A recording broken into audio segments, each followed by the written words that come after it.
Hi guys, Fliteska here. In today's video we are going to be expanding on the previous video, which is states, and we are going to make a cool thing with rotation helpers. As you can see, we are right where we left off in the previous video, and what I'm going to do is I'm going to move my button all the way to the far end here, just so it's out of our way.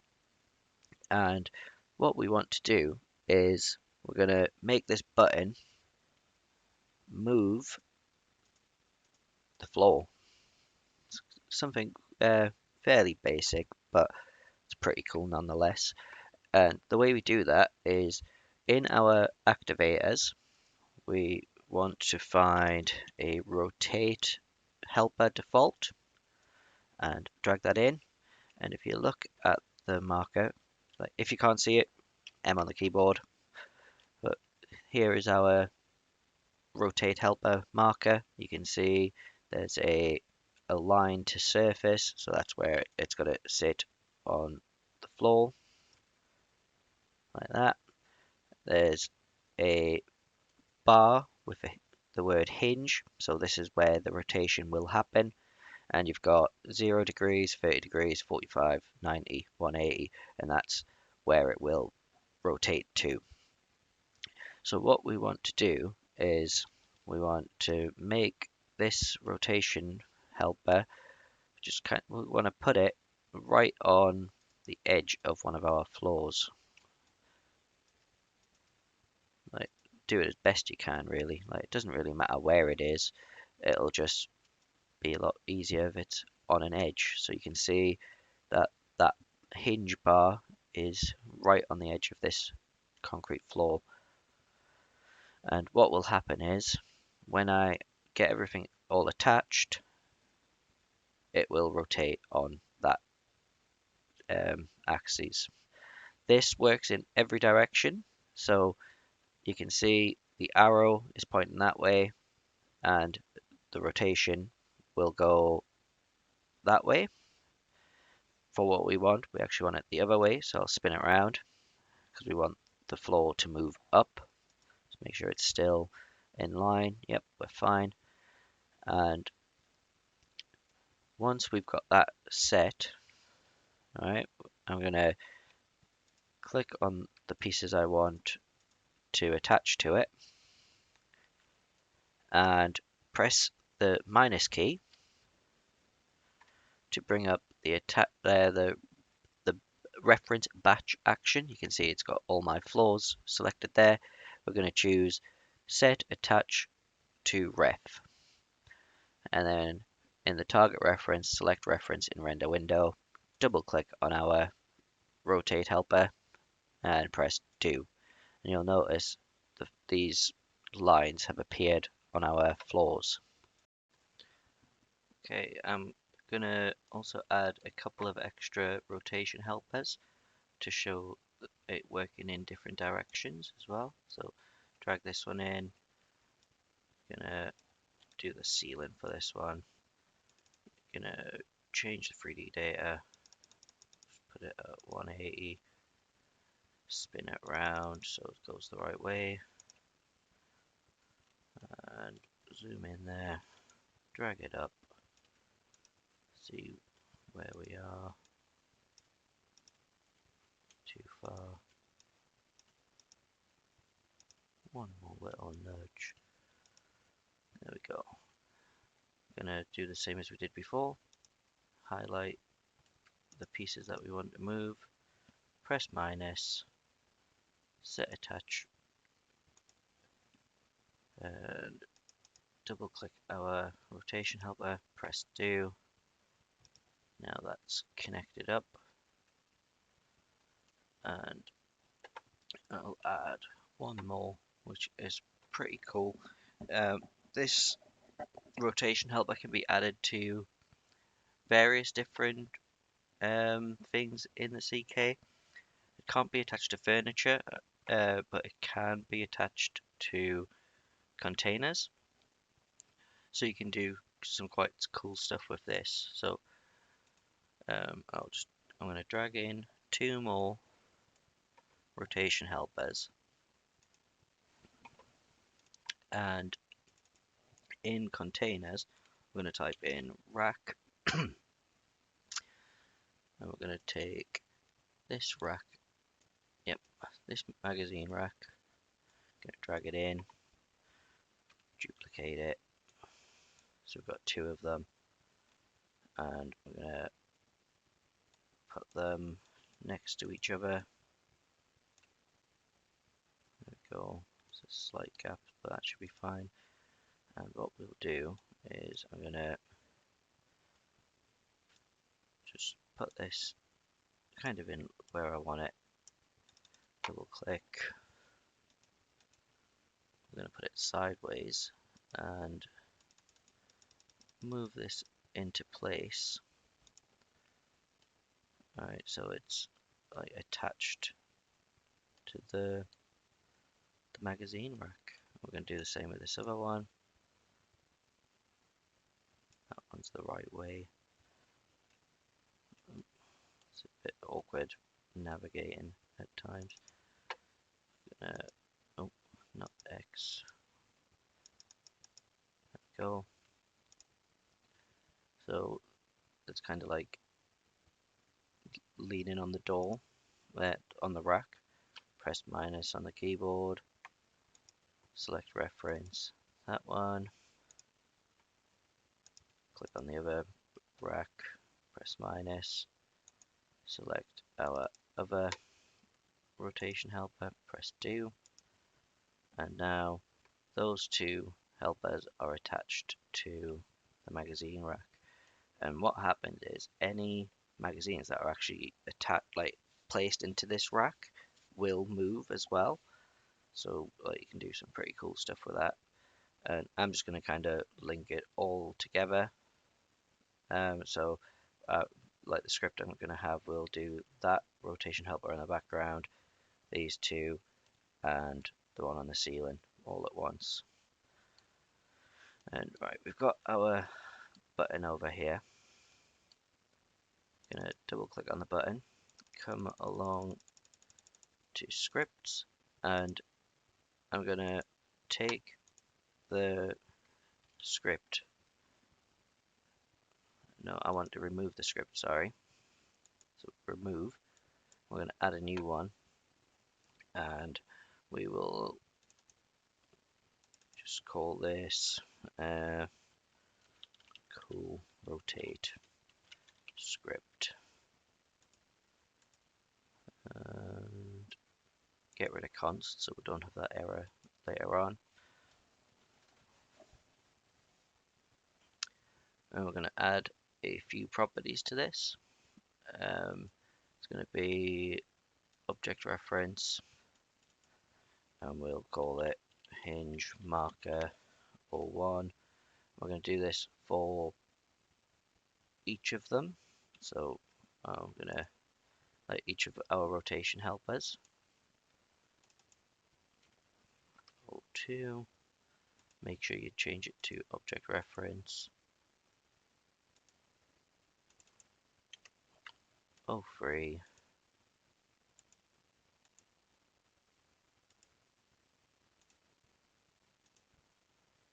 And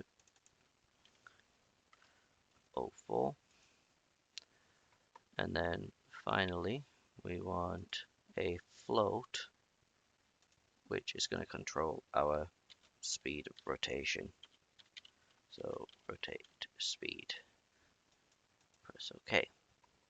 Now we're going to just click on our hinge marker 1, click on edit value, and double click on our first rotation helper. I'm going to zoom out, edit value, select the top one, and we're just going to attach each of these.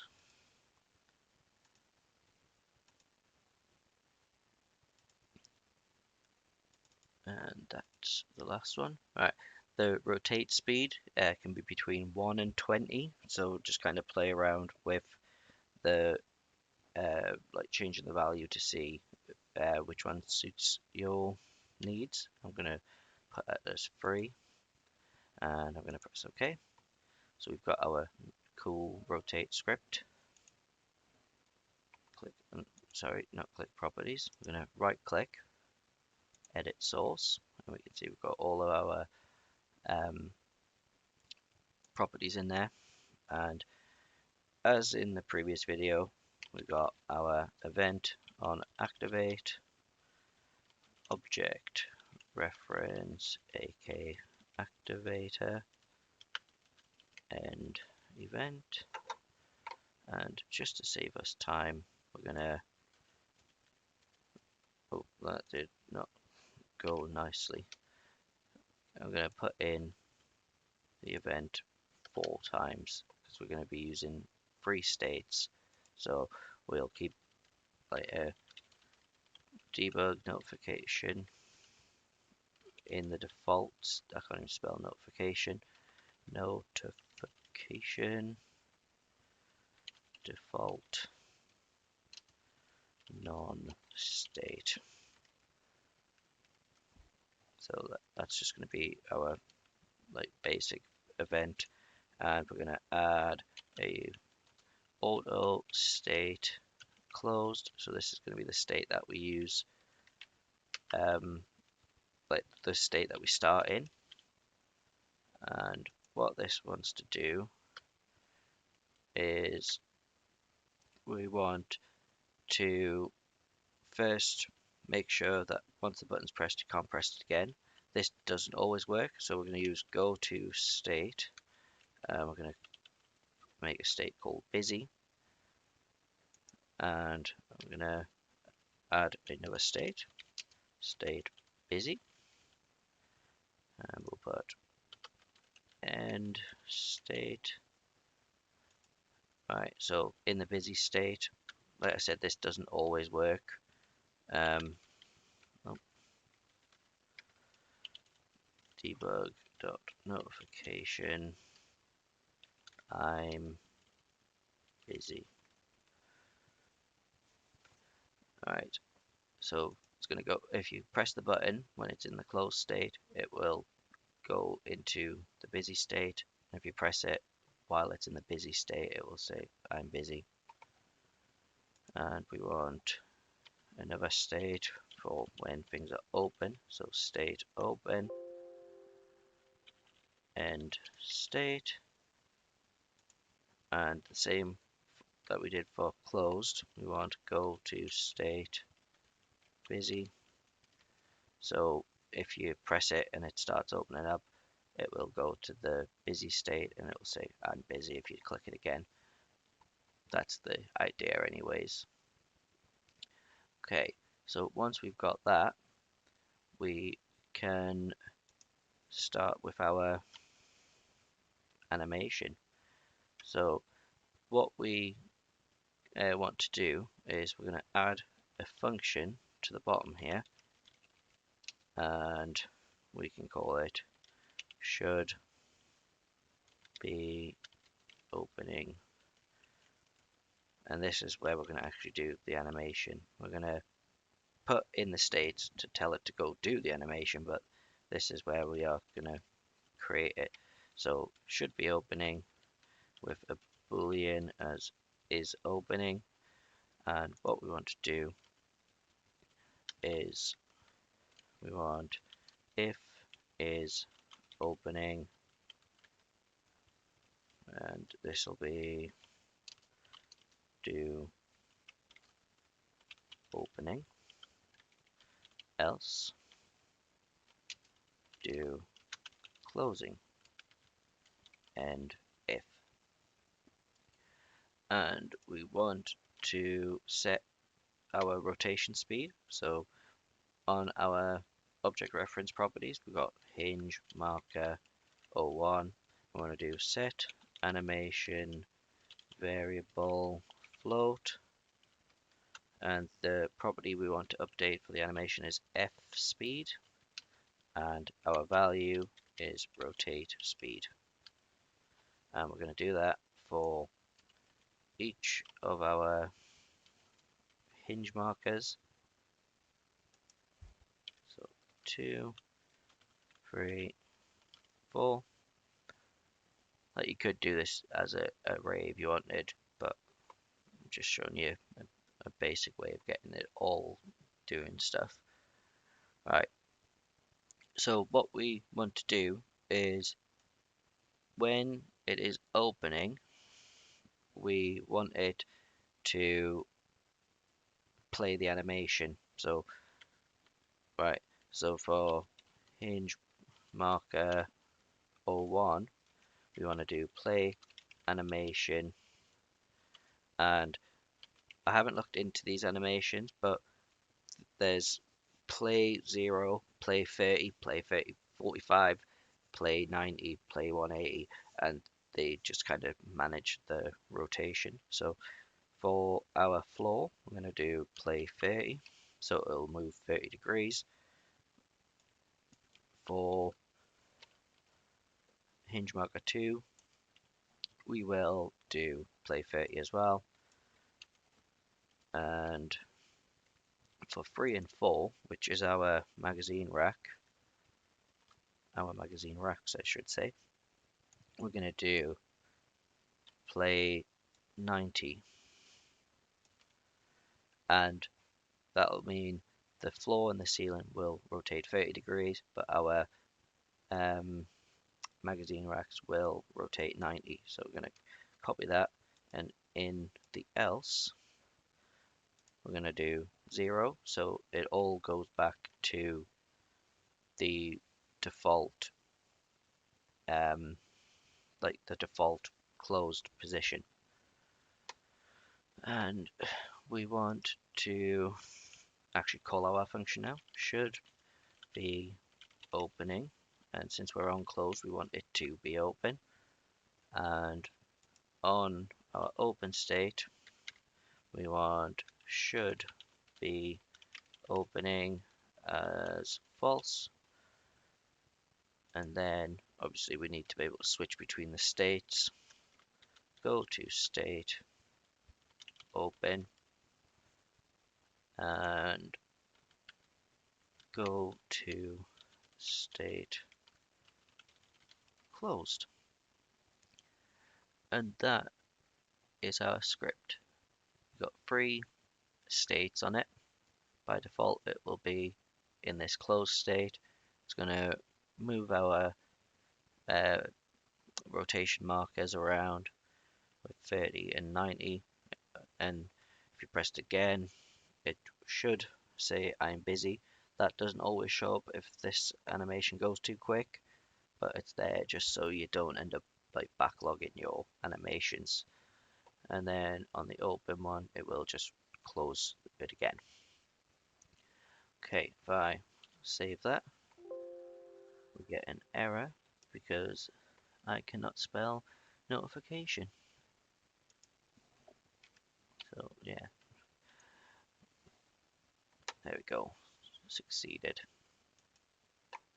So press OK. I'm going to save the mod, and then just so we can actually see what's going on, I'm gonna well, we're able to see the floors moving quite easily. I'm gonna move this button. It's just I'm gonna have it like floating in the air. I don't really mind, just so I can see this.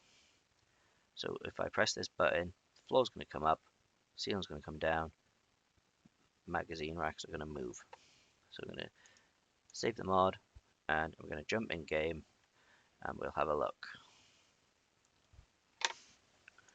Okay, I am in game. I have a lot of mist around, so it's a bit difficult to see. Shouldn't be too bad though. Just so we can get a view of this magazine rack moving, I'm actually going to click this button from behind just so you can watch it happen. So if I click push, magazine's moved, and you can see that our floor and ceiling also moved. So we can just, like, it starts to freak out, like, so our busy state doesn't really work. I was just keep clicking there, but if I leave it to finish and press it again, you can see it just kind of moves around. And looking forward to actually using this in a build in the future. Could be really interesting. And that about wraps it up for this video, guys. So thanks for watching, and I will catch you in the next one. Thanks.